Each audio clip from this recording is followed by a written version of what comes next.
Hello everyone, good evening. माफ़ी चाहती हूँ, थोड़ी देर 8 बजे का टाइम था, थोड़ी लेट हो गए। उसके लिए सच में माफ़ी चाहती हूँ दिल से। थोड़ा नेटवर्क इशू हो जाता है बार बार, तो उसकी वजह से मैं चाहती नहीं थी कि कोई नेटवर्क इशू रहे, तो उसको थोड़ा फिक्स करने में थोड़ा सा टाइम लग गया नेटवर्क को। तो 8 बजे के हमें थोड़ा लेट हो गया, उसके लिए माफ़ी चाहते हैं। तो आज फिर से लेकर आई हूँ मैं आप सभी के लिए कोहिनूर स्पेशल लाइव। और आज जो हमारे गेस्ट हैं, आज जिनकी कहानी मैं लेकर आई हूँ, जब मैंने उनसे बातें की तो मेरे रोंगटे खड़े हो गए। उनकी ज़िंदगी की कहानी आपको आज सच में सोचने पर मजबूर कर देगी। तो जितने भी दोस्त आए हैं सभी को फिर से स्वागत है आप सभी का। गुड इवनिंग, जय हिंद, जय भारत। जैसे भी है अपनी ज़िंदगी को थैंक यू बोलिए। आज आप जब इस लाइव का एंड होगा तो आप बोलेंगे कि मैं बहुत किस्मत वाला हूँ, मेरी ज़िंदगी में किसी चीज़ की कमी नहीं है।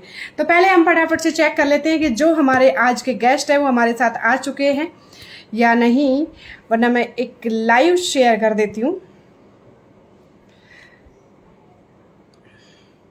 हमें बहुत शिकायत होती है, हमें अपनी ज़िंदगी से, ये मेरे पास नहीं है, ये मेरे पास नहीं। इसीलिए मैंने ये एक सीरीज़ शुरू की है जो कोहिनूर स्पेशल। कोहिनूर इसीलिए दिया है कि सबके अंदर उतनी ताकत नहीं होती, सबके अंदर उतना टैलेंट नहीं होता, या कहीं कि उतनी हिम्मत नहीं होती कि मुश्किलों से लड़के भी वो मुस्कुरा दे। लेकिन जो ये कर पाता है वो वाकई में किसी कोहिनूर से कम तो है नहीं। इसीलिए मैंने अपनी सीरीज का नाम रखा है कोहिनूर स्पेशल। और आज उसी के रिगार्डिंग एक और कहानी लेकर आई हूँ, आप सबके सामने मिलवाने वाली हूँ। आज मैं आपको एक ऐसे इंसान से जो 13 दिन के होते ही मुश्किलों को सामना करना शुरू कर दिया था। जब बच्चा दर्द का मतलब भी नहीं समझता, उस वक्त वो इतने तड़पते हुए दर्द में थे कि उसकी कहानी मैं अपने शब्दों में नहीं, वो खुद अपने शब्दों में सुनाएंगी। जब मैंने सुनी तो मेरे रोंगटे खड़े हो गए, मेरा गला भराया, मेरा मन कर रहा था मैं जोर जोर से रो। इतनी हिम्मत, जब 13 दिन का बच्चा स्ट्रगल करना शुरू कर दे, उसके लिए हम क्या कह सकते हैं। तो बस आप सभी की मुलाकात आज मैं करवाने वाली हूँ एक ऐसी लड़की से जिसने कभी हार नहीं मानी। उसको गिराने वाले, उसको फिर से जलील करने वाले, उसको हमारे समाज के ठेकेदारों ने बहुत रोका, बहुत टोका, बहुत उसको बहाने की कोशिश की, लेकिन उसके अंदर जीने की जो इच्छा थी उसने उसे कभी मरने नहीं दिया। और उसी उम्मीद के कारण आज वो हम सबके सामने एक इंस्पिरेशन है। तो अभी मैं एक बार अगेन चेक कर लेती हूँ क्योंकि मैंने लाइव शेयर कर दिया था। सुषमा, एक बार प्लीज़, एक बार आप भी लाइव शेयर कर दो या आप कॉल करके बोल दो, क्योंकि उनका कॉल भी आया था लेकिन उस वक्त थोड़ा सा नेटवर्क इशू था, इसलिए मैं शुरू नहीं कर पाई थी। सुषमा, एक बार आप प्लीज़ से जाके कांटेक्ट कीजिए और बताइए कि लाइव हमने शुरू कर दिया है, क्योंकि मैं अब इसी मोबाइल से उन्हें कॉल नहीं कर सकती। Thank you so much. जितने भी दोस्त आए हैं सभी का स्वागत है। और मैं मानती हूँ कि आप वही हैं जो हर दिन सुनने के लिए आते हैं, हर दिन अपनी ज़िंदगी को एक नई दिशा, एक नई प्रेरणा देने के लिए आते हैं। यहाँ से आप एक ऐसी एनर्जी लेके जाएंगे कि जब ये कर सकता है तो मैं क्यों नहीं कर सकता, मैं तो बहुत बेहतर कंडीशन में हूँ। तो सबसे पहले हम आज, मेरे पास एक कमेंट आया जिसमें एक क्वेश्चन था कि मैम मुझे गुस्सा बहुत आता है और अभी मैं स्कूल में ही हूँ, अभी तो कॉलेज तक पहुँचा नहीं हूँ, लेकिन मुझे बहुत गुस्सा आता है, लेकिन मैं कंट्रोल करना चाहता हूँ। तो जब तक हमारे मेहमान हमारे साथ जुड़ते हैं तब तक हम इसके ऊपर थोड़ा बात कर लेते हैं। देखो, गुस्सा क्यों आता है, सबसे बड़ी बात है गुस्सा आता है, इसका मतलब है कि सामने वाले ने जो भी एक्टिविटी की, जो भी काम आपके सामने हुआ, जो घटना आपके सामने घटित हुई, वो आपके अकॉर्डिंग नहीं थी। तो हम क्या करते हैं कि हर चीज़ मेरे हिसाब से होनी चाहिए। अब गुस्सा आपको आया क्योंकि आपके हिसाब से नहीं हुआ, लेकिन आप जरा सामने वाले के नज़रिए से सोचिए ना, उसने जो किया अपने नज़रिए से बिल्कुल सही किया, तो इसमें गुस्सा वाली तो कोई बात ही नहीं है। आप करते हैं, आपके नज़रिए से आपका काम ठीक होता है, लेकिन वही आपके मम्मी पापा, आपके फ्रेंड या कोई भी सामने वाला इंसान, उसके लिए वो सही हो, ये सही तो नहीं है या ये हो भी नहीं सकता। तो सब इंसान अपने अकॉर्डिंग बिहेव करते हैं। तो ये सोचना बंद कर दे कि सब कुछ मेरे हिसाब से होगा, गुस्सा आना बंद हो जाएगा। तब भी अगर आता है तो उसके लिए मैंने अपने YouTube स्माइल विद चंदा के ऊपर वीडियो डाले हुए हैं और आगे भी और वीडियो डालूंगी जिनसे आप कैसे अपने गुस्से को कंट्रोल कर सकते हैं उसके ऊपर। अभी हमारे मेहमान हमारे साथ जुड़ चुके हैं, तो अभी मैं आपको मिलवाती हूँ एक ऐसी प्यारी सी लड़की से जिसने मेरा तो पहली बार में ही दिल जीत लिया था।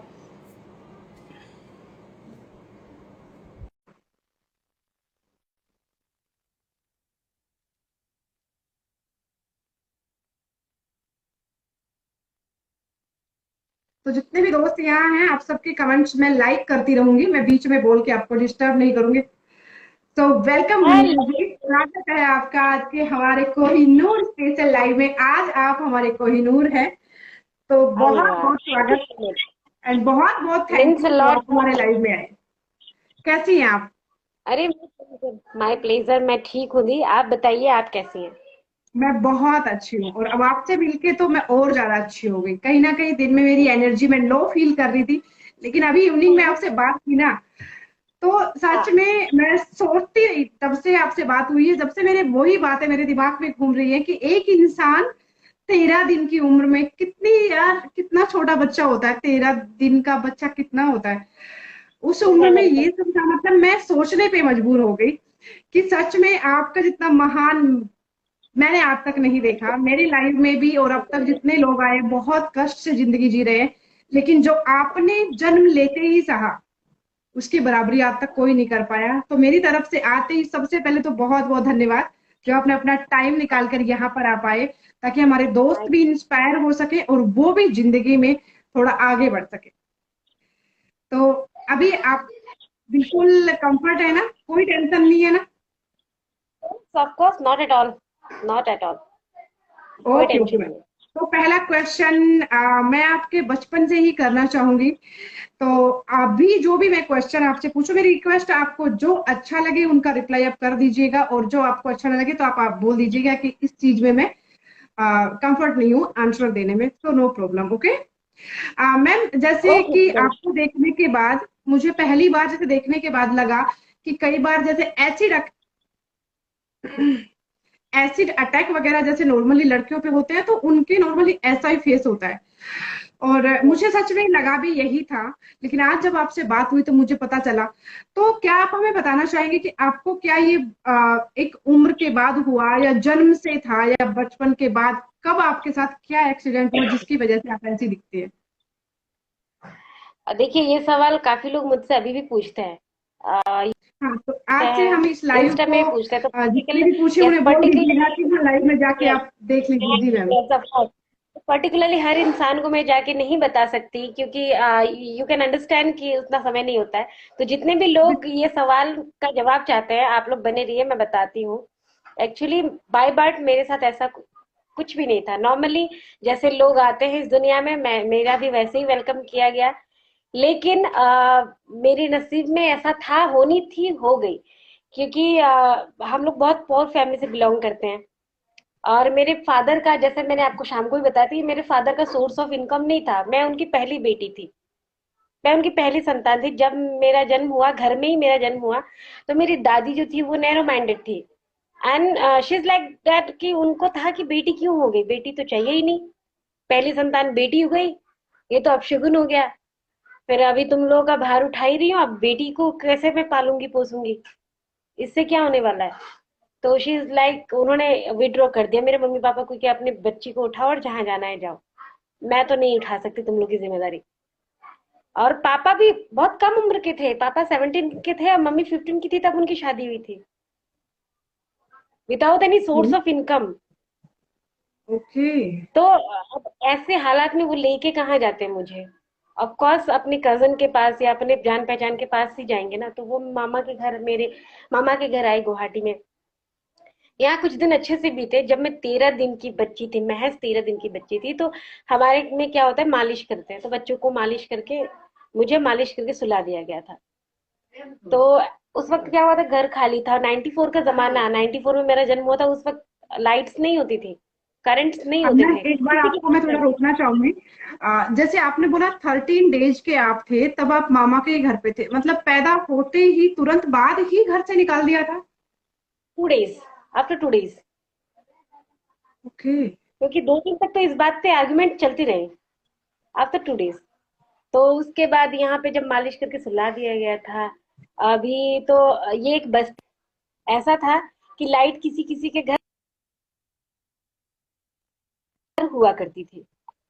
तो उस वक्त भी लाइट नहीं थी और मुझे मालिश करके सुला दिया गया था, और उस वक्त आप लोग जानते होंगे मिट्टी के तेल का दिया होता है हाँ उस वक्त। दिया हमने देखा जी, हमने देखा हो। कैरोसिन ऑयल का दिया जला के साइड में रखा गया था, मुझसे कई दूरी पे था। और उसी दौरान मम्मी चली गई बाथरूम, और मेरी मामी भी उठ के किसी काम की वजह से वो घर के अंदर बस 2 मिनट में, 2 मिनट की हेरा फेरी में ये हुआ, वो आ गई।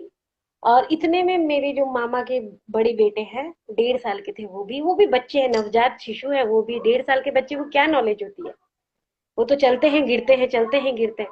तो वो जस्ट हमेशा रेगुलरली वो मुझे देखने आते थे, खिलाने आते थे मुझे। तो देखने, अंधेरे में चेहरा नहीं दिखा, तो उन्होंने वो डिबिया उठाई और मुझे देखने आए। बट उनके हाथ से वो स्लिप्ट हो गया, और वो सीधे मेरी बॉडी पे आके गिरा, मतलब मेरे चेहरे पे। और उसी हादसे में मतलब, और मैं हम अक्सर मेरा मुझे अभी भी आदत है कि मैं चेहरा ढाक के सोती हूँ। तो वो कपड़ा था ऊपर, और ठंडी का मौसम, और वो कपड़ा वहां से बर्न हो गया, और मैं हमेशा करवट बदल के सोती थी बचपन से ही।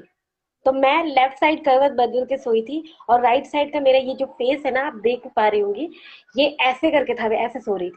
तो वो गिरा यहाँ पे डायरेक्ट, और यहाँ से मेरा इस पार्ट, ये फेस का ये पार्ट जला, और मेरा हाथ जो है वो भी 80% बर्न हो गया था।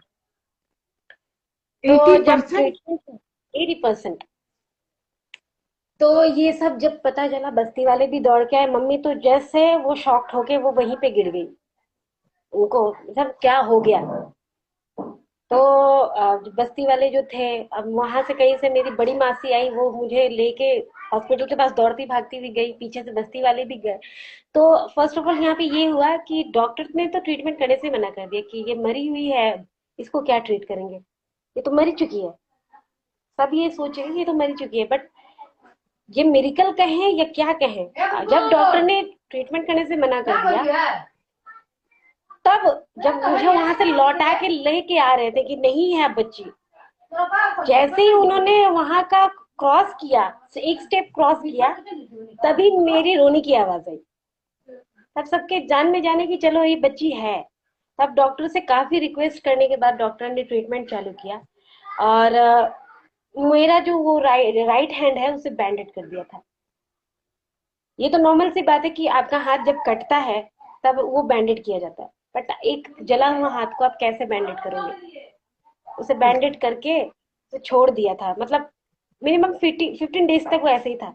ना उसको कभी खोलते थे, ना उसमें बैंडेड दोबारा किया जाता था, ना उसे साफ किया जाता था, ना उसकी ड्रेसिंग होती थी, ना उस पर दवाइयां लगती थी। तो वो अंदर ही अंदर सड़ के गल के अपने आप एल्बो के नीचे से टूट के वो गिर गया, एल्बो के नीचे से। Oh my God. और ये हुआ तो मम्मी को पता भी नहीं था। मम्मी से करीबन 10 दिन तक ये बात छिपा के रखी गई, मम्मी को बताया नहीं गया। उनको सिर्फ मुझसे दूध पिलाने का रिश्ता था, उनको बस मुझे लपेट के दे देते थे दूध पिलाने के लिए, और दूध जैसे ही पी लेती थी वैसे ही मुझे वापस घर वाले छीन के रख लेते थे अपने पास।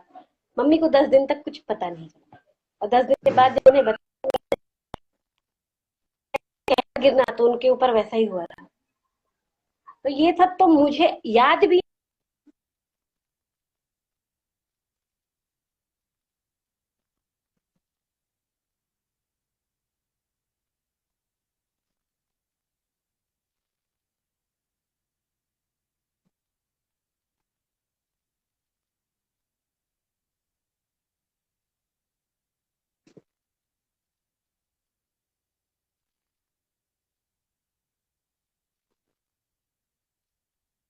मैम आपका नेटवर्क इशू हो गया।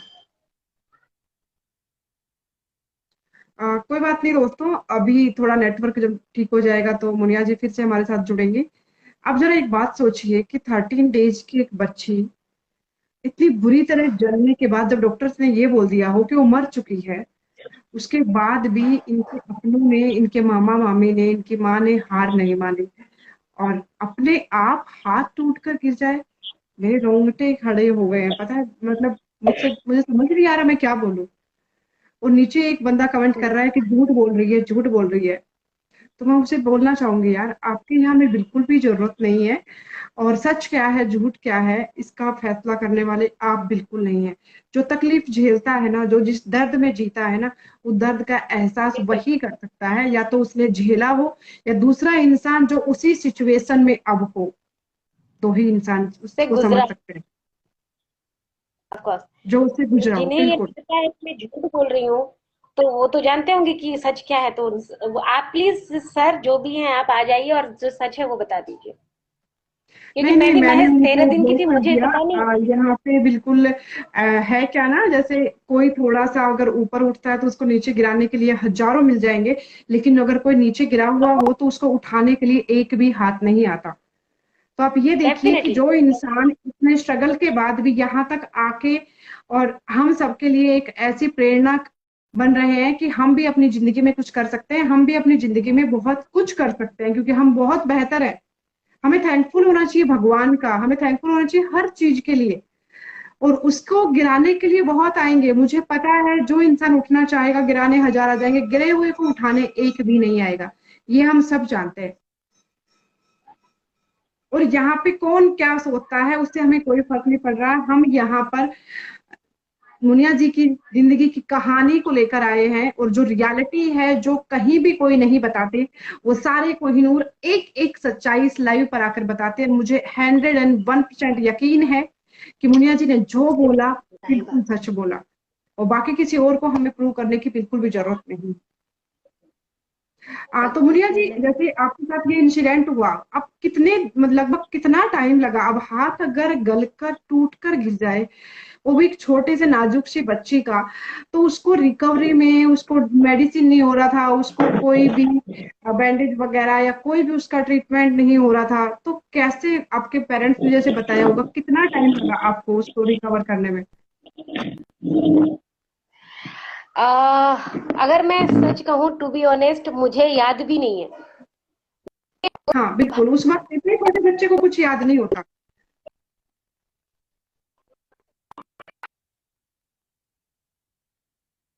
जी मैम, अभी नेटवर्क इश्यू हो रहा है।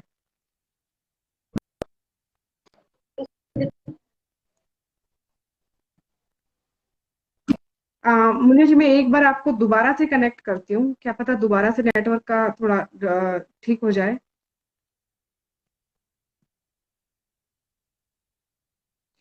अभी जितने भी दोस्त यहाँ पर हैं प्लीज से यहीं रुकिए, और मैं आपको बता दूं, head constable Delhi police ministerial का वीडियो मैंने अपने स्माइल विद चंदा यूट्यूब चैनल पर डाला है। तो जो भी इंटरेस्टेड हो या जिनके भी अपने कोई पुलिस की तैयारी कर रहे हो, तो जाकर आप प्लीज से विजिट करना स्माइल विद चंदा यूट्यूब चैनल पर। और अगर कोई भी और इंफॉर्मेशन अगर आपको चाहिए किसी भी डिपार्टमेंट दिल्ली पुलिस के रिगार्डिंग किसी भी चीज की, तो आप प्लीज से मुझे बता सकते हैं, मैं आपको वहां भी वीडियो बनाकर डाल दूंगी। और यहाँ भी मेरी रिक्वेस्ट है कि प्लीज से फॉलो कीजिए, सपोर्ट कीजिए, ताकि और दोस्तों की भी कहानी मैं आप सबके सामने लेके आ सकूं।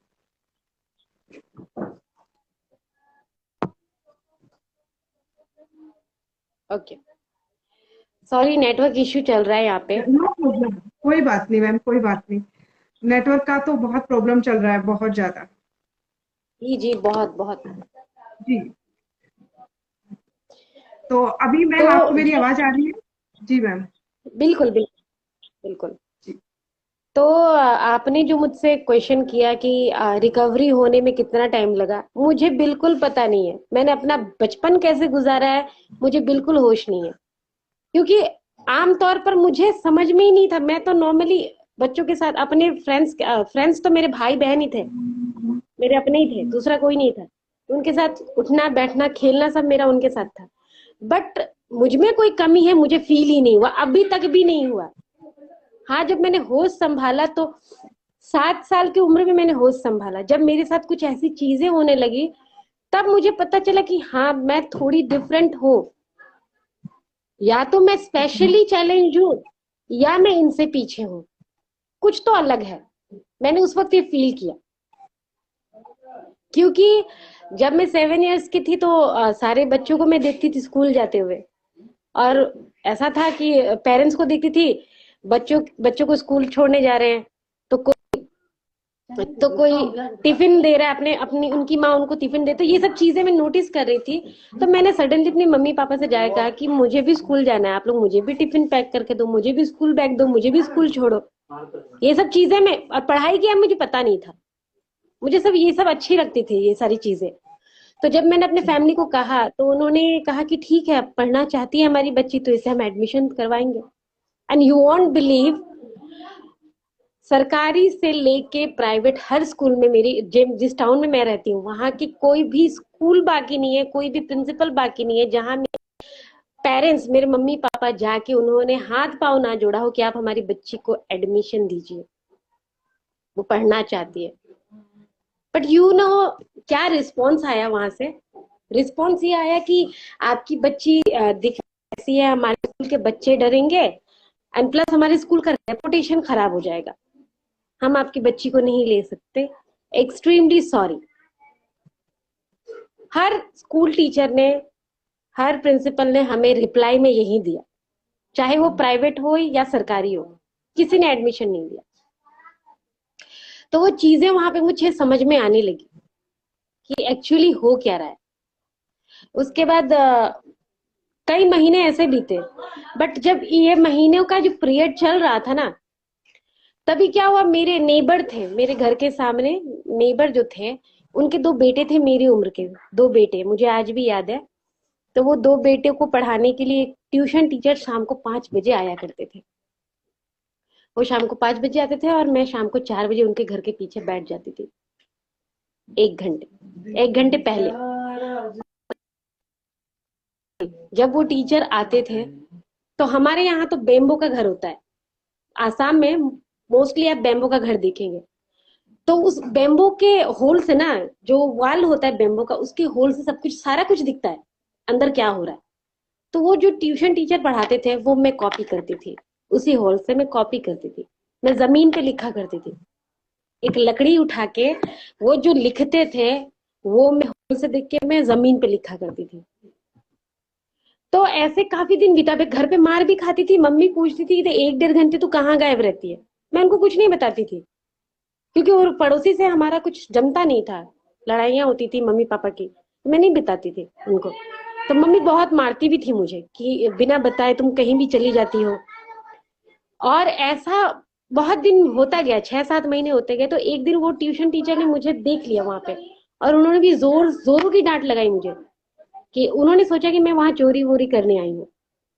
उन्होंने बहुत डांटा, इतना डांटा कि मैं रोने लगी, और मैंने सडनली रोते रोते कहा कि मुझे कोई पढ़ाता नहीं है, तो आप पढ़ाते हो, तो इसीलिए मैं यहाँ पे आती हूँ पढ़ने के लिए, मुझे पढ़ना है, कोई मुझे स्कूल में ही नहीं लेके जाता। तो उन्होंने कहा कि आपके पेरेंट्स कहाँ हैं? उस ट्यूशन टीचर ने मुझे अपने गोद में उठाया, मेरे आंसू पोंछे, और मेरे पेरेंट्स से जाके बात की कि आपकी बच्ची पढ़ना चाहती तो आप स्कूल में क्यों एडमिट नहीं करते। तो मेरे घर वालों ने कहा कि सर इसे तो कोई एडमिशन देता ही नहीं, तो हम क्या करें। उन्होंने ऐसा सारी बातें उनको कही। तो ट्यूशन टीचर थे, वो एक प्राइवेट स्कूल के, हाल ही में नया स्कूल खुला था, वहां के वो प्रिंसिपल थे। वो स्कूल का नाम मुझे याद है, Mangal Mangal English school, English medium school का था, अभी उसको चेंज किया गया है, वो नाम होलीफेट है, होलीफेट इंग्लिश स्कूल। तो उन्होंने कहा कि आपकी बेटी को कोई छुआछूत की बीमारी तो है नहीं कि एक से दूसरे को लगेगी, आपकी बेटी के साथ एक हादसा हुआ था, और हम टीचर होने के नाते हमें एक सबके सबको एक जैसा हमें ट्रीट करना चाहिए, और आपकी बच्ची में इतना टैलेंट है, क्योंकि जब तक वो मुझे सिखाते, तब तक मैं यहाँ ऑलरेडी सब कुछ, लाइट खोल, ऑलरेडी यहाँ मैं सब कुछ मैं सीख चुकी थी, अल्फाबेट हो, जो कुछ भी हो। लाइट खोल,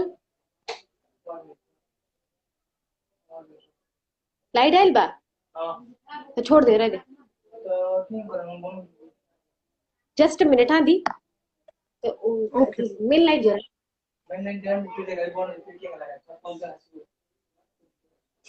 हमें लाइट बने दूसरे को बोल।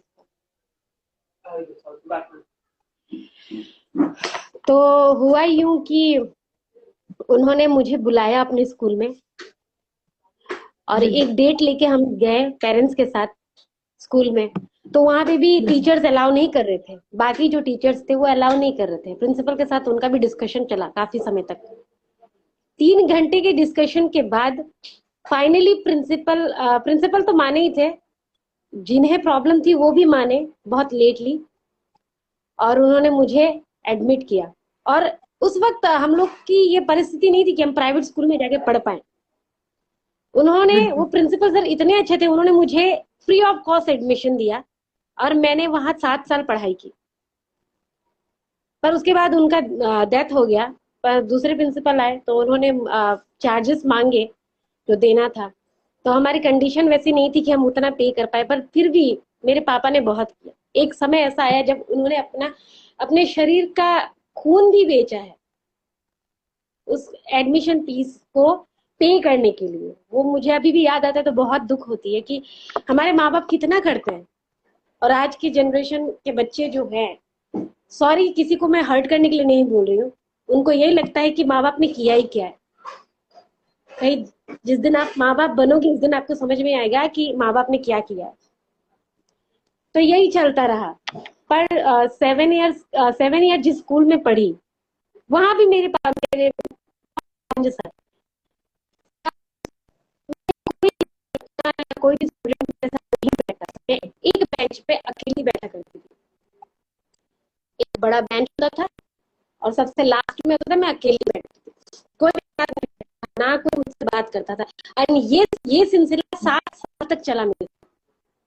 कोई मुझसे बात नहीं करता था, सब मुझे चिढ़ाते भी थे, हंसते भी थे। और गलती से कभी प्रेयर के टाइम पे या लंच के टाइम पे अब अगर धक्का मुक्की लग जाए भीड़ भीड़ में, तो मेरे क्लासमेट्स जो होते थे, स्टूडेंट्स या बाकी जो बाहर के, वो कहते थे ऐसे, अरे यार इसने तो छू दिया, अब तो घर जाके नहाना पड़ेगा। सीरियसली वो ऐसा कहा करते थे। तो मुझे उस वक्त ये चीजें इतनी बुरी लगती थी, इतनी हार्टिंग लगती थी कि मैं क्या बोलूं। बट तब तक मेरे सेंस में, मेरे दिमाग में ये था कि मुझे मम्मी पापा को ये नहीं बताना है, क्योंकि उन्हें बुरा लगेगा और वो मेरा स्कूल में आना बंद करवा देंगे। तो मैंने कभी अपनी फैमिली से बात नहीं।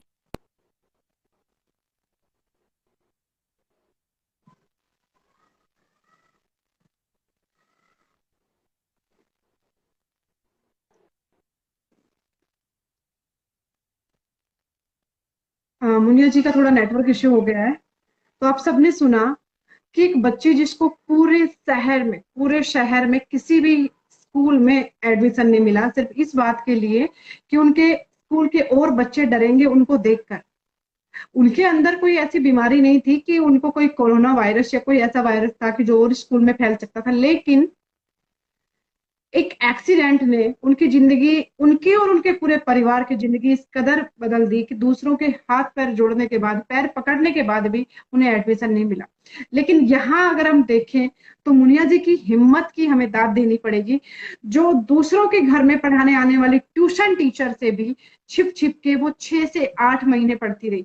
आजकल बच्चों को कहाँ है कि मुझे पढ़ना है, लेकिन उनके अंदर ये सीखने की ललक थी, उनके अंदर कुछ जानने की, कुछ आगे बढ़ने की ललक थी, जिस जो उनको वहां तक लेके गई।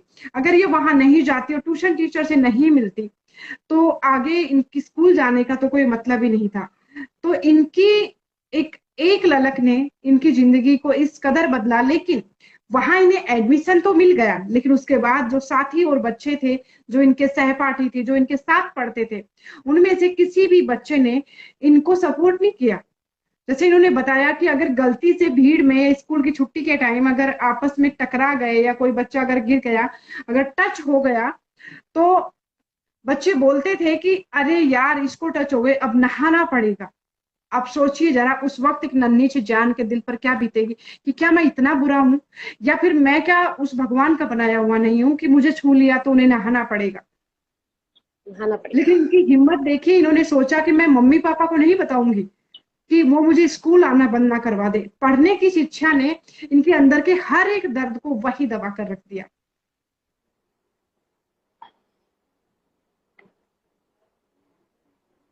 कहते हैं ना कि चाह है तो राह है। इंसान चाहे तो क्या कुछ नहीं कर सकता। आपकी चाह ने इतनी रास्ते खोल दिए आपके लिए कि अब आपका ये जो एक्सीडेंट हुआ था ये इतना छोटा हो गया है कि ये अब लोगों को नजर ही नहीं आता। अब आपको आपका लोगों को आपकी वो मेहनत, आपकी वो तरक्की, आपका वो ओहदा दिखता है जहां पर आज आप हैं। और सबसे बड़ी बात कि औरों को क्या दिखता है वो मायने नहीं रखता, लेकिन आप खुद जानती हैं कि हाँ, मेरे लिए जो चीजों की जरूरत है वो मेरे पास है और मैं अपने आप में कंप्लीट हूँ, मैं औरों से बेहतर हूँ, ये बात आप जान चुके हैं। तो कोई और क्या बोलता है उसका आप पर अब कोई फर्क नहीं पड़ेगा। काफी लोग कहते हैं फिजिकली हैंडीकैप, फिजिकली हैंडीकैप नहीं। हम लोग फिजिकली हैंडीकैप कैसे हो गए? हम तो स्पेशली चैलेंज है। अगर आप ये सोच रहे हैं बिल्कुल कि हम फिजिकली हैंडीकैप है, देन आई थिंक कि आप हैंडीकैप हो, क्योंकि आपकी सोच बहुत छोटी है। बिल्कुल बिल्कुल सही बात है। सोच से मैं ये दुनिया बदलती है और सोच से जिंदगी बदलती है। आपके पास सारा कुछ है, आपको भगवान ने सूरत सीरत धन दौलत सब कुछ दे, बट आपका ये जो है, ये माइंड और ये आपका दिल इतना छोटा है, तो उसकी कोई कीमत नहीं है। ये मैं अपने एक्सपीरियंस के तौर पर कह रही हूँ, क्योंकि इन 28 सालों में, मैं 28 साल की हो रही हूँ, और इन 28 सालों में मैंने हर एक कदम पे सिर्फ और सिर्फ परीक्षाएं ही दी है। तो मुझे अभी आदत हो गई है इन सब चीजों की ना, इतनी अच्छी सी आदत लग गई है ना, कि दर्द नाम की चीज बहुत कम होती है मुझे, बहुत कम होती है। या फिर ये कह सकते हैं कि उस दर्द के साथ जीने की आदत बन जीने चुकी की है, तो आदत अब वो हुई, महसूस नहीं होता। बिल्कुल अब महसूस नहीं होता। तो बहुत ही हिम्मत वाली है मुनिया जी, मेरे पास शब्द नहीं है कि मैं आपकी इस हिम्मत को क्या शब्दों से बेतारीफ करूं। लेकिन बस एक बात बोलना चाहूंगी कि एक छोटी सी बच्ची को अगर आगे बढ़ने की इतनी ललक थी कि अपने ऊपर होने वाले बैड कमेंट्स, उन उन बातों को उसने अपने अंदर छिपा लिया कि मम्मी पापा को नहीं बताऊंगी वरना मुझे स्कूल नहीं आने देंगे। तो उस दर्द को उन्होंने अकेले पी लिया। बच्चा क्या करता है, थोड़ा सा कोई कुछ बोलता है तो आके अपने पेरेंट्स को बताता है कि उसने मुझे आज ये बोला, उसको तसल्ली हो जाती है कि मैंने अपने मम्मी पापा को बता दिया, अब वो लोग उसको डांटेंगे। लेकिन आपने वो भी किसी को नहीं बताया, सिर्फ इसीलिए कि मैं कुछ सीख सकूं और मैं कुछ आगे बढ़ सकूं। एक छोटी सी बच्ची में इतना त्याग, इतनी सहन शक्ति थी। तो आज तो आप खुद बता रहे हैं कि 28 ईयर्स आप कंप्लीट कर चुके हैं। तो इस वक्त तो आपके अंदर पेशेंस इतना है कि पूरी दुनिया भी आपके अगेंस्ट खड़ी हो जाए तब भी आप हार नहीं मान सकते। बात यहाँ पे सिर्फ एक आती है, सही और गलत की। मैं सही हूँ, मैं जानती हूँ कि मैं सही हूँ, और मैं ये जानती हूँ कि सामने वाला जो बोल रहा है वो गलत बोल रहा है। मैं उसके आगे झुकूं तो क्यों झुकूं? आपकी सोच को बिल्कुल बढ़ावा मैं क्यों दूं? क्योंकि बिल्कुल मैं अभी ऑनेस्टली मैं नहीं चाहती कि दूसरी कोई भी मुनिया हमारे भारत में तो क्या, हमारे वर्ल्ड में हो।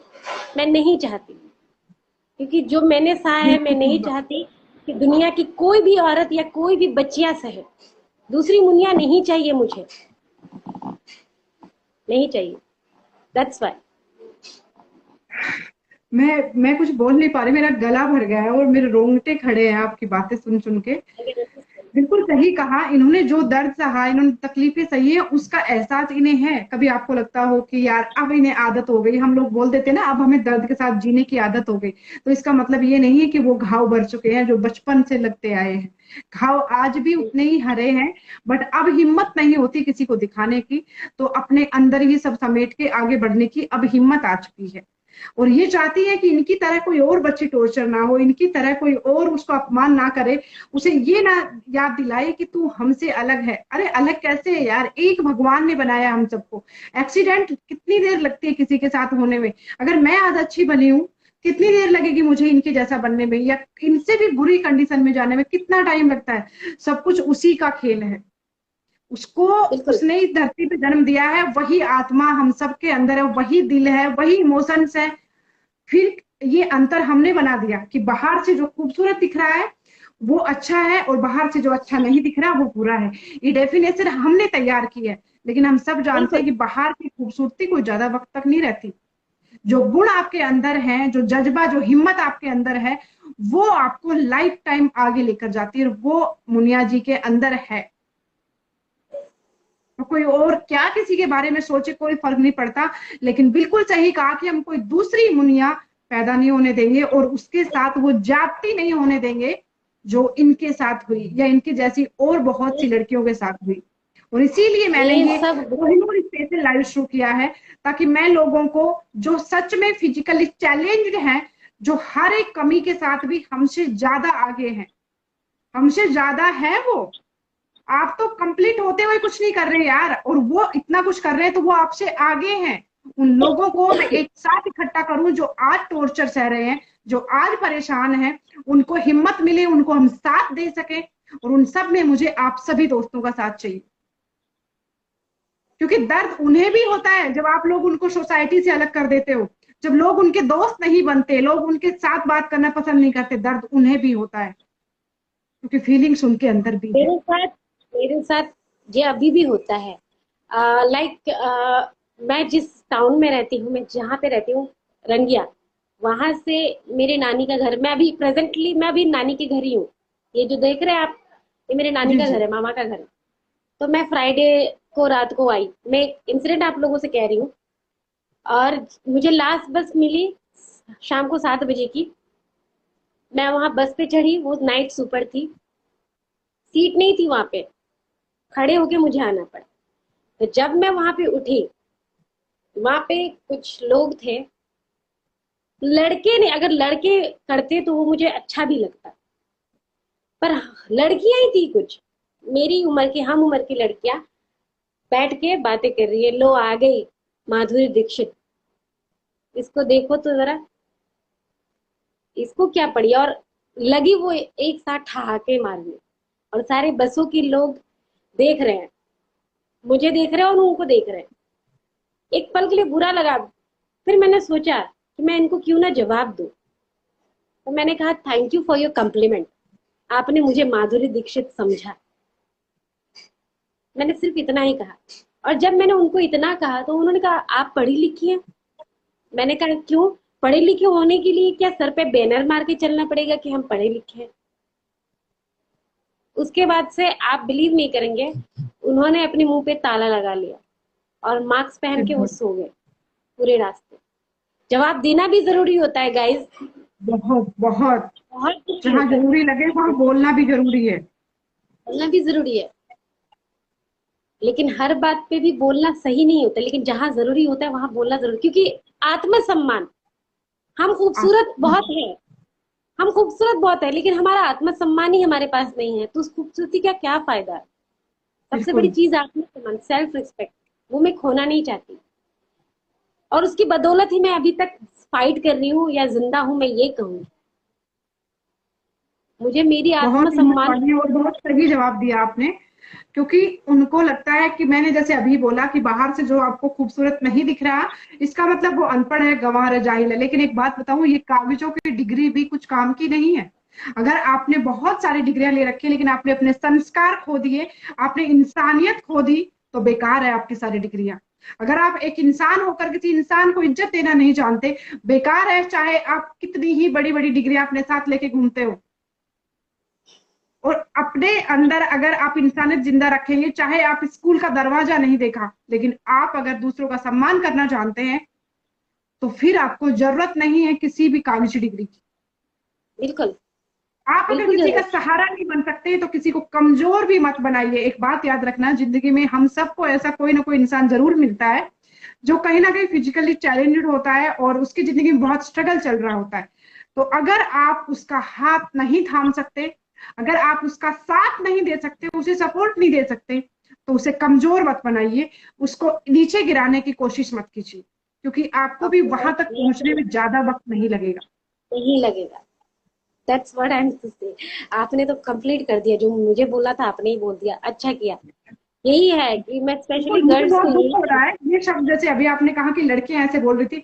लड़कियां क्या, आप अगर खूबसूरत दिख रही है तो अपने आप को क्या क्या समझती है? आप बिल्कुल हीरोइन है। कौन सी हीरोइन, कौन सी एक्ट्रेस जो मूवीज बनाती है वो एक्ट्रेस? वो नहीं है। मुनिया जो अपनी जिंदगी को फाइट कर रही है, अपनी हर एक बुरी जिंदगी का वो बुरा रिजल्ट भी साथ लेके चल रही है, और आज दुनिया में अच्छाई भी फैला रही है। ये है अगर सही मायने में कहें तो एक्ट्रेस। ये है हमारे सामने बिल्कुल नया हीरो, जिसको अगर हम कहें कि अगर आप प्रेरणा स्रोत मान सकते हैं तो इन्हें मानिए। समाज में बदलाव इनसे आएगा। वो मूवीज में छोटे कपड़े पहनकर आप लोगों का एंटरटेनमेंट करने के लिए आने वाली लड़कियां हीरोइन नहीं है। हीरोइन वो है जो समाज में बदलाव ला रही है, जो अपनी जिंदगी में स्ट्रगल करते हुए भी औरों की जिंदगी बदल रही है। तो मुनिया असल हीरो अगर बात करें तो मुनिया है। आपकी माधुरी दीक्षित, ऐश्वर्या राय या जो भी आप बोलते होंगे, वो नहीं है। वो सिर्फ नौटंकी करते हैं और हमारी पॉकेट से पैसे निकाल के ऐश करते हैं। समझ में आई? हो सकता है मैं कुछ ज्यादा बोल गई हूँ, लेकिन सच्चाई यही है।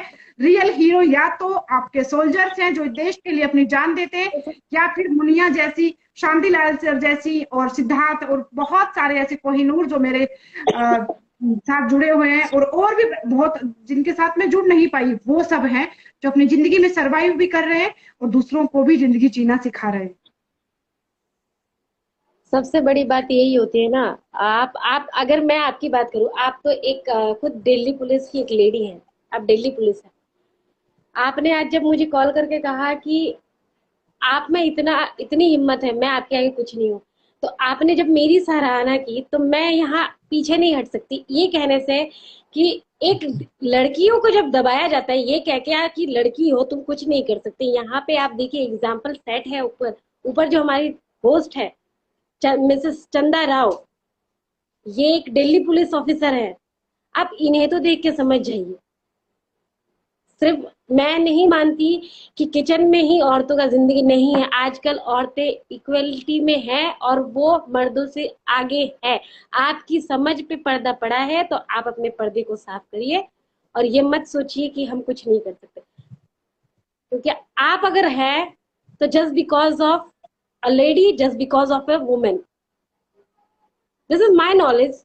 मैं अपने अकॉर्डिंग से ही कह रही हूँ एंड किसी को ये हर्ट करने के बिल्कुल लिए नहीं सच कह है। रही। ये बिल्कुल सच है।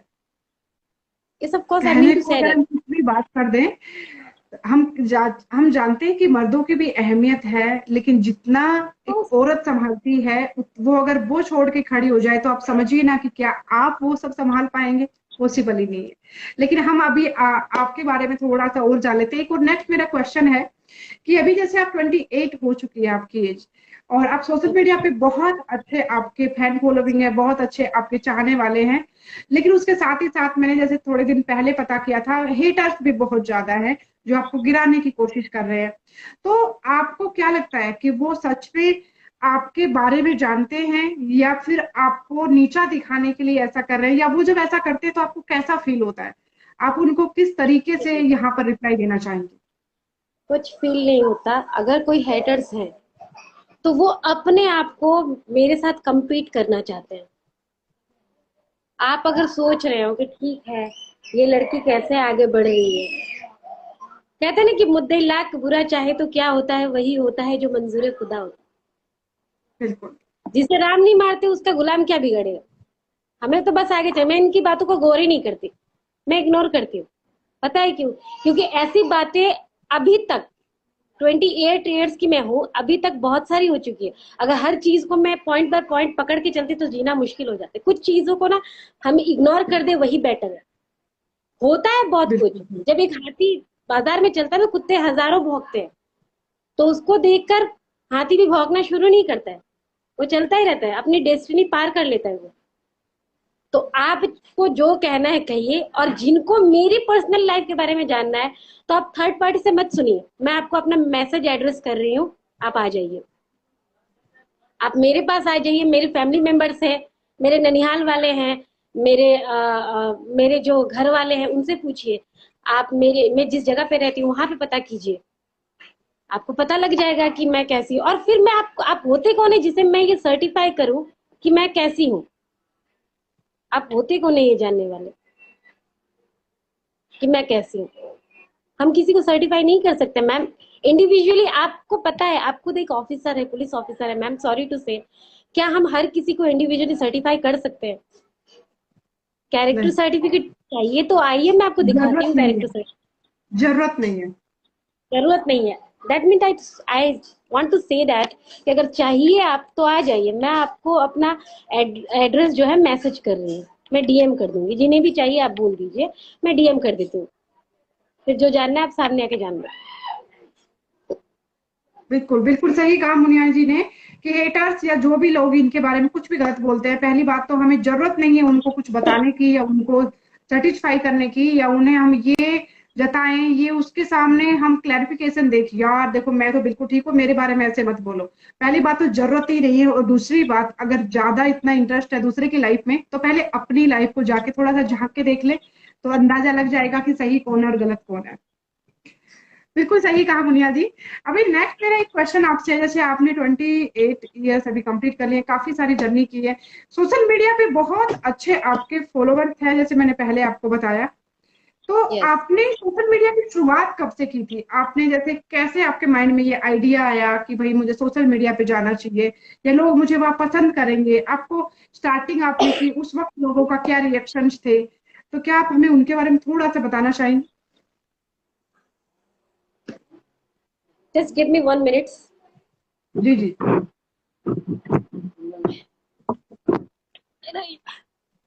आप लोग को यहाँ पे दिख रहा है, क्लियर क्लियर दिख रहा है? हमें चेंज करो। जी। यहाँ पे नेटवर्क का इशू है क्या? नहीं नहीं मैम। ओके डन, मैं यहीं पे करते, अगर आप लोग को शो हो रहा है तो मैं यहीं पे कर रही हूँ। हाँ जी हाँ जी, यहाँ यहाँ क्लियर है। देखिए मैं मिनिमम 6 इयर्स की थी, 6 साल की उम्र से मुझे सिंगिंग और डांसिंग का शौक रहा है। और जी। इसको मैंने कभी प्रोफेशनली नहीं किया। इसमें भी बहुत सारी प्रॉब्लम्स आई। तो क्या हुआ कि जन्माष्टमी का महोत्सव चल रहा था हमारी सोसाइटी में, और डांस कॉम्पिटिशन्स चल रहे थे। उस दौरान मेरे मेरी सिस्टर ने, मेरी बड़े पापा की एक बेटी है, इकलौती बेटी, उन्होंने मेरा नाम वहां पे लिखवा दिया। क्योंकि ओके। मुझे डांस, म्यूजिक सुनते ही मैं, मतलब मैं अपनी बॉडी को कंट्रोल ही नहीं कर पाती थी, मुझे डांस करना था। तो ये चीज पता नहीं वो कब से नोटिस करी थी, उन्होंने मेरे बिना बताए मेरा नाम वहां पे लिखवा दिया था। और मुझे परफॉर्म करने के लिए भेजा गया। जब परफॉर्म करने के लिए भेजा गया तो यू वॉन्ट बिलीव कि वहां पे एक बड़ा सा आर्मी का कैंप लगा हुआ था। सारे जो हमारे आर्मी जवान थे वहीं पे खड़े थे, और सोसाइटी के बाकी सारे लोग थे। जब मैं स्टेज पे गई परफॉर्म करने के लिए, स्टेज पे चढ़ने से पहले मुझे बहुत डर लग रहा था कि मैं कैसे करूंगी, करूंगी या नहीं करूंगी, पता नहीं क्या होगा। क्योंकि मैं वेल ट्रेंड भी नहीं थी, घर पे ही जैसे तैसे करती थी। तो जब स्टेज पे मैं गई, जब मैंने परफॉर्म किया, तो जितने जवान थे आर्मी के वो सारे स्टेज पे दौड़ के आए, और उन्होंने मुझे कंधे में ले लिया, कंधे पे उठा लिया। और उस दौरान 500 मतलब बहुत बहुत पैसे, 500 रुपए बहुत पैसे होते थे उस वक्त। फर्स्ट प्राइज मुझे मिला था 500 रुपए। और रेडियो मिला था, क्योंकि टीवी बहुत कम हुआ करता था, रेडियो होना बहुत बड़ी बात है। तो रेडियो मिली थी मुझे फर्स्ट प्राइज।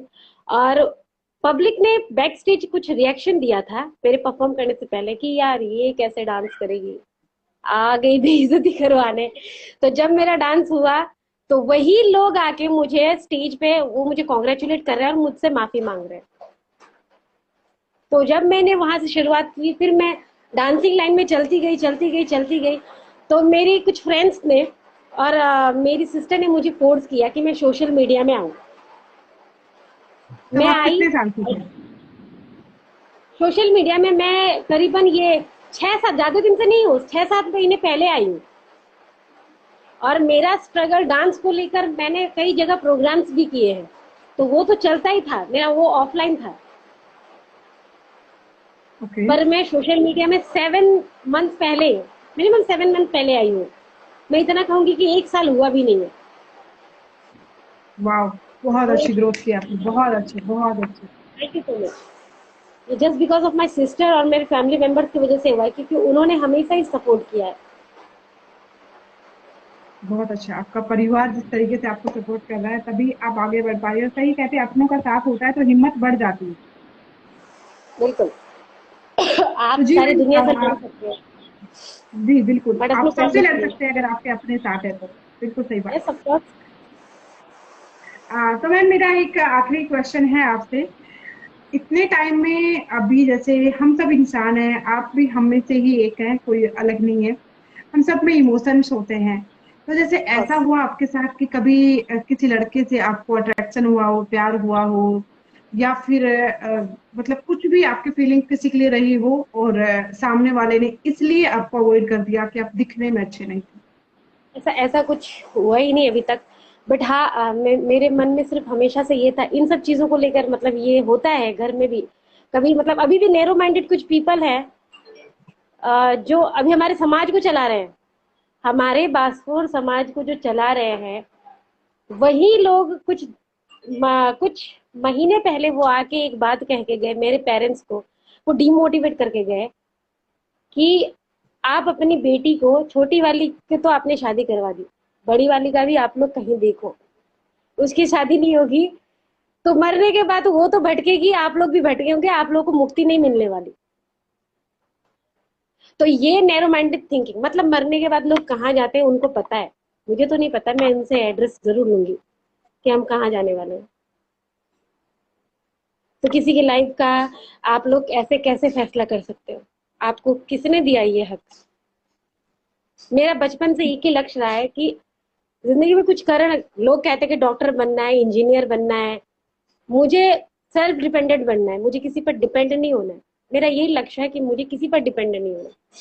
आज इस उम्र में आके अगर छोटी छोटी चीजों के लिए हम अपने माँ बाप से पैसे मांगे, तो ये बहुत ही शर्म वाली बात है, क्योंकि अभी हमारी उम्र है कि हम अपने परिवार को, अपने पेरेंट्स को चलाएं, उनकी जिम्मेदारियां उठाएं। उनकी जिम्मेदारियां खत्म हो बिल्कुल गई, अब हमें बिल्कुल। अपनों की जिम्मेदारी उठानी है। तो मेरे मन में और बचपन से मेरा जो ये एम, ये जो कहते हैं ना एम इन लाइफ, ये यही रहा है कि मुझे यही करना है, सेल्फ डिपेंडेंट बनना है। मैंने उस बिल्कुल तरफ कभी सही ध्यान बात ही नहीं कहा। दिया। बिल्कुल, समाज के ठेकेदार कुछ ऐसे लोग बने बैठे हैं जो हम सब की जिंदगी का फैसला करते हैं, और हम भी कहीं ना कहीं उनकी बातों में आ जाते हैं या उनके दबाव को हम फील करते हैं।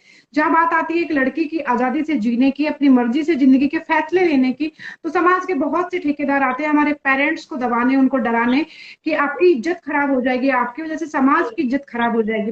वैसे तो पूरे समाज की इज्जत का ठेकरा या उन सबका पोटला बना के हमारे ही सर पे रखा था। तो बाकी जो औरतें और जो लोग उस समाज में हैं वो क्या कर रहे हैं, जब सबका एक इन्हीं के ऊपर या मेरे ऊपर या किसी भी एक लेडी जिसको यहाँ पर टारगेट किया जाता है उसके ऊपर रखा है। तो बिल्कुल सही जवाब दिया, और कि इन्हें सेल्फ डिपेंड होना है, यहाँ किसी के ऊपर ये नहीं कि हस्बैंड हो गए, चलो शादी हो गई और अभी हस्बैंड है वो कमाएंगे ये करेंगे, नहीं, जिंदगी इनकी है और इन्होंने इतना स्ट्रगल देखा है, तो ये बिल्कुल भी नहीं चाहेंगी, और मैं कहूंगी कोई भी नहीं चाहता कि वो किसी के सामने हाथ फैलाए अपनी जरूरतें पूरी करने के लिए।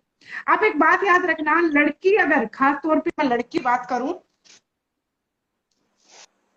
माफी चाहती हूँ एक कॉल आ गया, अगर लड़कियों की मैं बात करूं तो हमेशा मैं बोलती हूँ कि जिंदगी में चाहे कुछ मत करना, घर का खाना मत खाना, कोई बड़ी बात नहीं है, इतना कामयाब होना है कि अपने और अपने बच्चों के खर्चे पूरे करने के लिए आपको किसी के सामने हाथ फैलाने की जरूरत ना पड़े।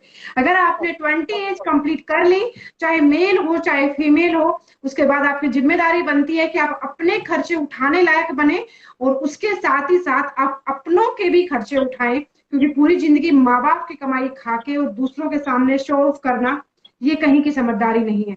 खास तौर पे लड़कियां टॉर्चर ज्यादा इसलिए होती है घरों में, डेली वॉयलेंस होता है इसीलिए क्योंकि वो खुद कमाती नहीं है और दिन रात इतना कुछ करती है, लेकिन किसी की नजर में नहीं आता कि करती क्या है, एक और गलती फिर वो होने दीजिए, लाचार होकर। जी। एक गलती होने दीजिए, हम ही लड़कियों से एक गलती हो जाए, हम तो पूरा घर का भार ढोते हैं ना, हमसे एक गलती हो जाए, फिर घर वालों की बात मैं नहीं करूंगी, ये बाहर वाले ही देखते हैं कि उसकी बेटी फलाने की बेटी क्या कर रही है, उनको तो एक मौका बिल्कुल चाहिए बोलने का। बिल्कुल। मैं तो सिर्फ घर इतना वालों को कहूंगी, पता जो भी, होता है। यस, अभी यहाँ पे मिनिमम 60 लोग बैठे हैं और हमारे ये लाइव सेशन देख रहे हैं।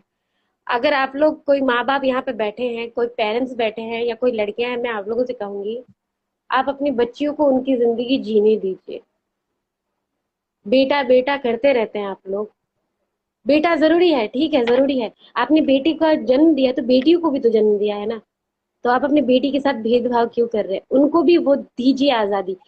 इस आजादी का वो गलत फायदा उठा रही है या सही फायदा उठाई, ये उनके ऊपर डिपेंड करता है। कम से कम आप अपने ऊपर तो ब्लेम मत लीजिए कि आपने कभी उनको आगे ही नहीं बढ़ने दिया।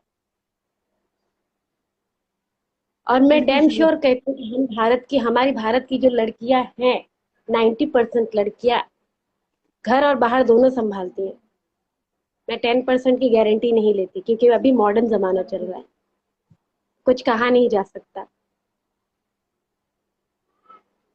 बिल्कुल ये सही बैलेंस बात है। करना और बहुत उसके जरूरी बावजूद भी इतना बुरा हाल है, खास तौर पर अगर मैं बात करूं हमारे इंडिया में लेडीज को अगर लेकर चले तो शादी के बाद बहुत कम ऐसे घर होते हैं जहां पर रिश्ते बेहतर होते हैं। अदरवाइज बहुत सी लेडीजें सिर्फ टॉर्चर होती हैं है।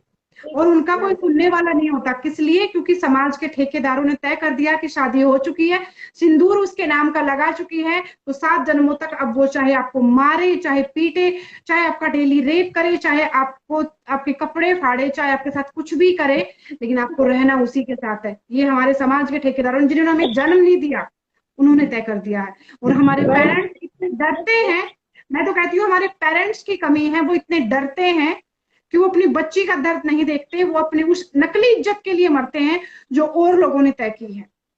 तो अगर यार इतना इंसानियत है, जिसको जन्म दिया है, दर्द उतना ही होता है एक माँ को, बेटी पैदा करने में भी और बेटा पैदा करने में भी। सेम। एक इतना अगर आपने किया, एक बेटी को जन्म दिया है, तो उसको इतना काबिल बनाइए शादी से पहले कि आगे वो किसी का टॉर्चर ना सहे, अपने ऊपर फाइनेंशियली भी डिपेंड रहे और हर तरीके से वो अपने आप को संभालना जाने।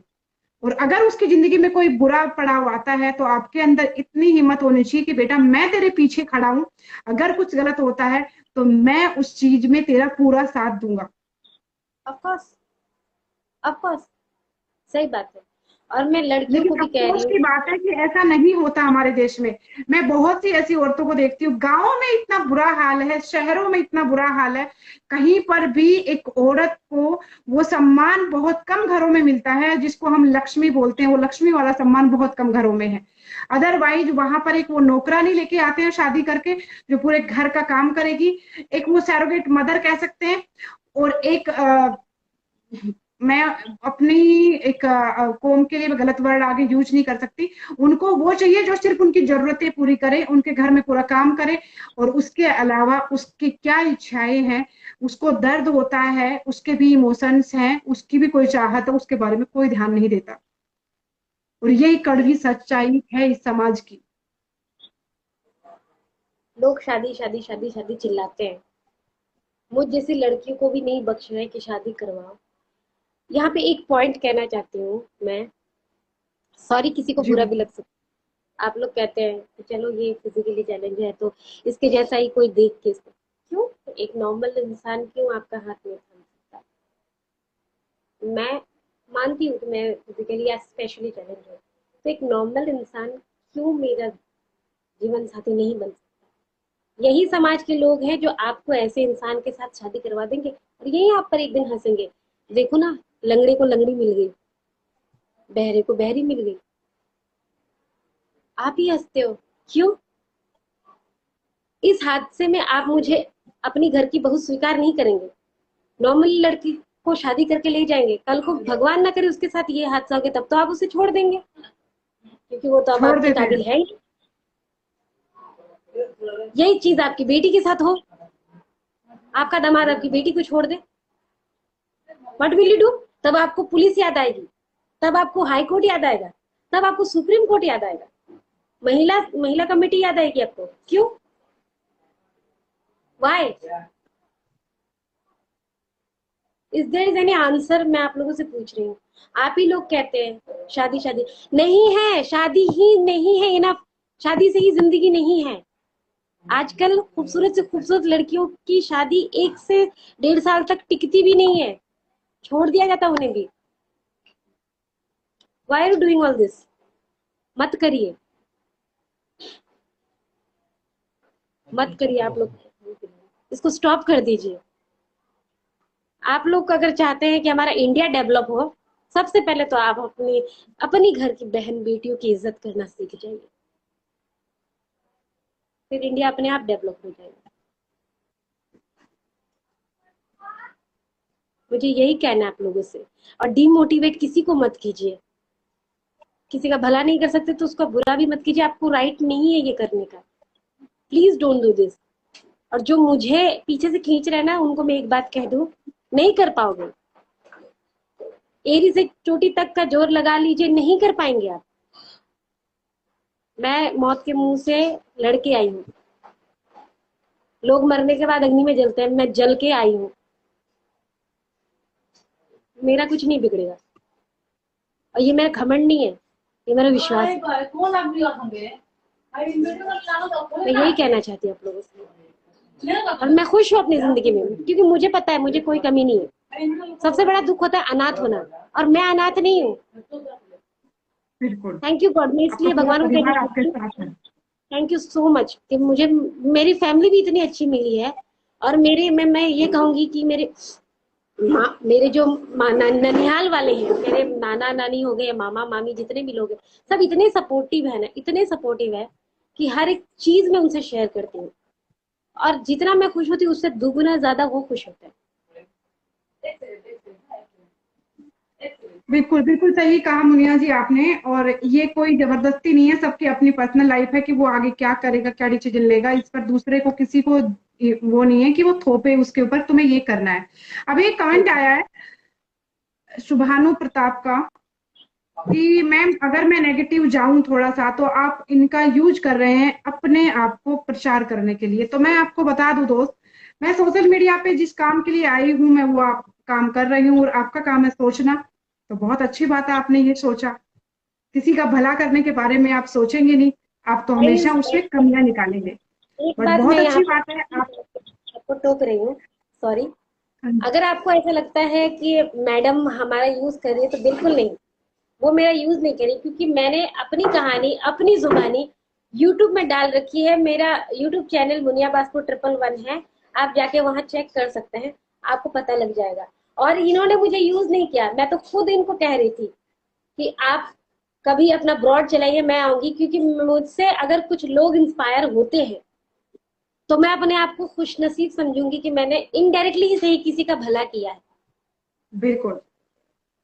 और यही हमारा यहाँ मोटिव है, हमारा चैनल ही मोटिवेशन पे डिपेंड है। सारी चीजें यहाँ आपको इंस्पिरेशनल मिलेंगी, आपको ऐसी चीजें मिलेंगी जहां पर आपको अपनी तकलीफें कम लगने लग जाएगी। और इसीलिए ये सीरीज मैंने बहुत टाइम पहले बहुत से दोस्तों की रिक्वेस्ट करने पर शुरू की थी। और अभी मैं थोड़ा घर पे हूँ, टाइम है, तो आपको हर दिन ऐसे इंसान से मिलवाती हूँ जिसके अंदर जो एनर्जी है वो शायद हम सब में नहीं है।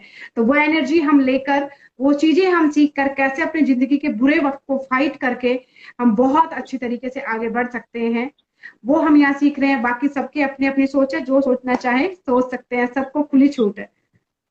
बिल्कुल, हम किसी के सोच पर तो पर्दा नहीं डाल सकते। बिल्कुल मैम।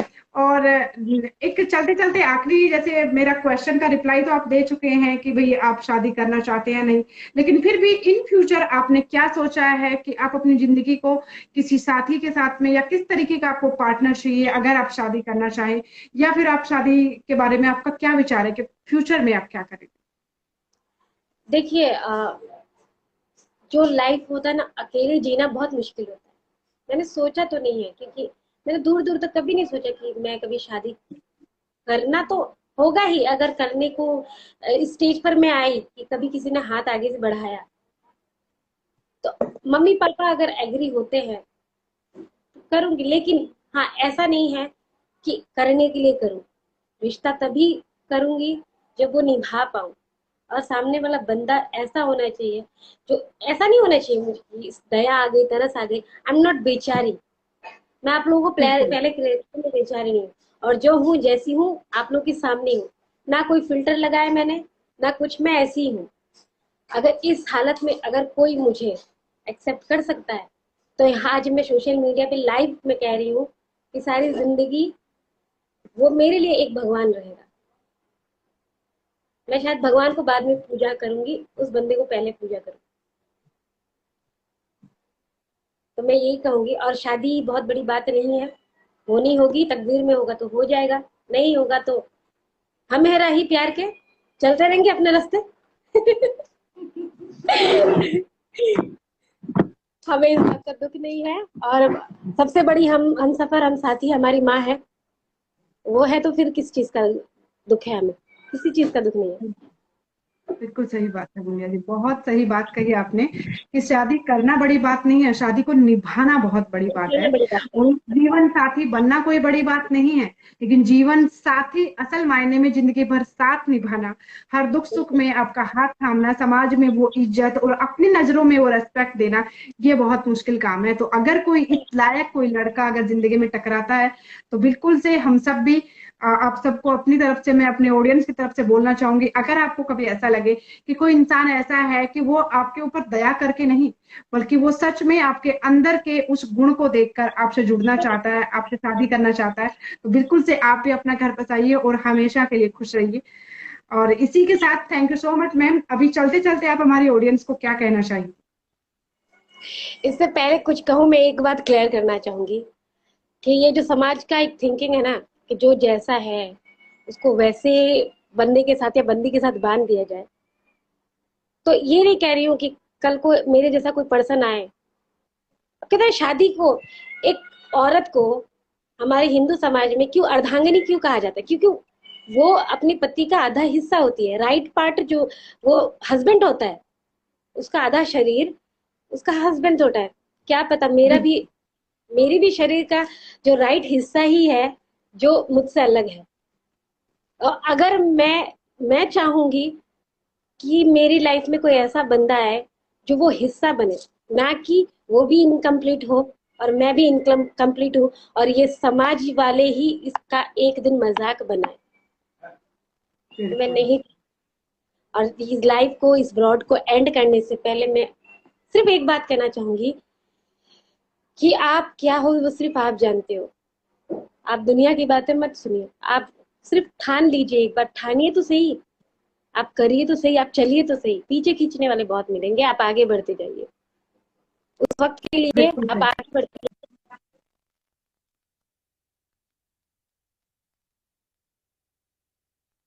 बहुत सही कहा मैम, सीखने वाले तो बहुत मिलेंगे।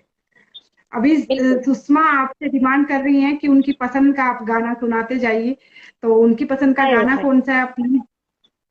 सुषमा दी थोड़ा सा नेटवर्क इन्होंने। प्रॉब्लम हो रहा है। सुषमा को अपनी पसंद का गाना सुनना है आपसे। ओके। सो सुषमा दी, आज मैं आपके लिए ही नहीं, मैं सबके लिए गाना चाहती हूँ। आप बिल्कुल बिल्कुल। लोग को आवाज आ रही हमारा है? सौभाग्य होगा। बिल्कुल मैम, बिल्कुल क्लियर आ रही है आवाज।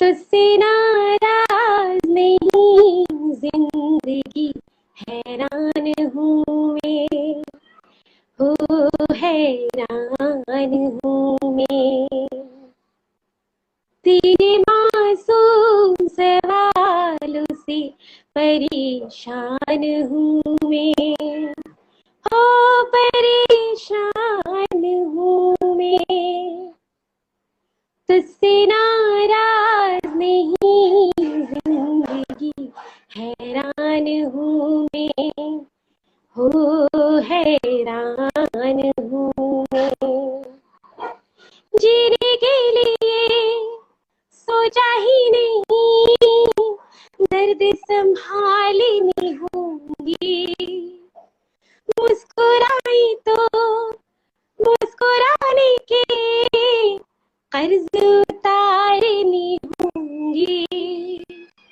मुस्कुराऊं कभी तो लगता है जैसे होठों पे कर्ज रखा है, तुझसे नाराज नहीं जिंदगी, हैरान हूँ मैं, हो हैरान हूँ मैं, तेरे मासूम सवालों से परेशान हूँ मैं, हो परेशान हूँ मैं। Thank you so much. बहुत प्यारी आवाज है, सच में आपकी आवाज कोयल से भी मीठी है, बहुत ही प्यारा गाती है, बहुत ही अच्छा। थैंक यू सच भैया। में आपके अंदर थैंक यू। इतने सारे टैलेंट भगवान ने भरे हैं। तो मैं शुरू में जैसे बोला था, ये चीजें जो एक एक्सीडेंटली हुआ, ये बहुत छोटी पड़ गई। आपके अंदर जो गुण है ना, वो नॉर्मल इंसान में एक नहीं होते, और आप इतने सारे गुण, इतने सारे टैलेंट अपने अंदर लेकर घूमती है। थैंक्स टू गॉड, वाकई में। उन्होंने दिया उन्होंने दिया है। Thank you. और थैंक यू आपकी सो मच। ऑडियंस, जितनी भी ऑडियंस है, इतनी पेशेंसफुली आप लोगों ने इतना पेशेंस रख के हमें सुना, हमें देखा, उसके लिए थैंक यू सो मच। अगर इसके थैंक यू बावजूद सो भी मच, आपके जितने भी में दोस्त। कोई सवाल है तो आप लोग मुझे या चंदा दी को डीएम कर सकते हैं। हम लोग आपके सवाल का जवाब जरूर देंगे। बिल्कुल बिल्कुल। कोई भी प्रॉब्लम हो, कोई भी बात हो तो आप हमें डीएम कर सकते हैं। और सबसे बड़ी बात कि अगर कोई भी इंसान जिस तरीके से हमारे समाज के ठेकेदार लोग उनको परेशान करते हैं, कोई भी ऐसा फिजिकली चैलेंज्ड इंसान अगर आप देखते हैं तो हम हमसे कांटेक्ट कर सकते हैं। जितना हो सकता है हम उनकी हेल्प करने की और उनको उन मुश्किलों से उबारने की कोशिश करेंगे। तो ये एक मेरा मिशन है जिस पर मैंने शुरुआत की है, और चाहे अब जो भी हो ये रुकना नहीं है, क्योंकि दर्द जो सहता है असल मायने में दूसरों का दर्द वही समझ सकता है। भले नहीं ही मैं समझ। आपको दिखने में कंप्लीट लग रही हूँ, लेकिन पेन मैंने भी बहुत सहा है, तो वो आंखों में देख के उस दर्द को महसूस मैं कर सकती हूँ। और आज तो मैंने जो बातें सुनी, जो मुनिया जी की कहानी सुनी, मेरे रोंगटे खड़े हो गए और गला इतना भरा हुआ है कि आवाज आप सब देख पा रहे होंगे, प्रॉपर आवाज मेरी नहीं निकल पा रही। गला इतना रुंध गया है, अंदर से रोना आ रहा है, गला पूरा रुंध चुका है। तो सच में मुनिया जी बहुत हिम्मत वाली हैं आप, और हम सबकी दुआएं, हम सबकी बेस्ट विशेज हमेशा आपके साथ है। आप ऐसे ही आगे बढ़ते रहिए और उन लोगों को गलत ठहरा दीजिए जिन्होंने कहा कि आप कुछ नहीं कर सकती। श्योर, व्हाई नॉट, जरूर। जी क्योंकि मैम। लाइफ तो इसी के एक, साथ थैंक यू सो मच। अभी नेटवर्क इशू भी है, आप हमें दिख नहीं रहे हैं, सिर्फ आवाज आ रही है आपकी हमारे साथ। मुझे भी आप नहीं दिख रही है, बस आपकी आवाज आ रही है। तो बहुत अच्छी बात है, नेटवर्क ने वैसे काम चला दिया, हमारा काम पूरा चल चुका है अभी। और इसी के साथ आज के लाइव को हम एंड करते हैं। लेकर आऊंगी फिर एक ऐसी कहानी जो आपको भी सोचने पर मजबूर कर देगी कि जिंदगी जितना आप समझ रहे हैं आपकी उतनी मुश्किल नहीं है। और अगर आपने थोड़ी सी हिम्मत भी दिखाई तो आप भी वो कर सकते हैं जो शायद आपने कभी सोचा भी ना हो।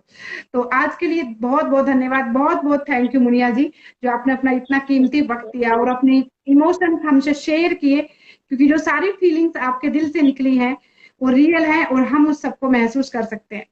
तो हम बहुत थैंक सहेज कर रखेंगे आपकी हर एक बात को, हर एक यू। इमोशंस को, और ऐसे ही हमारे साथ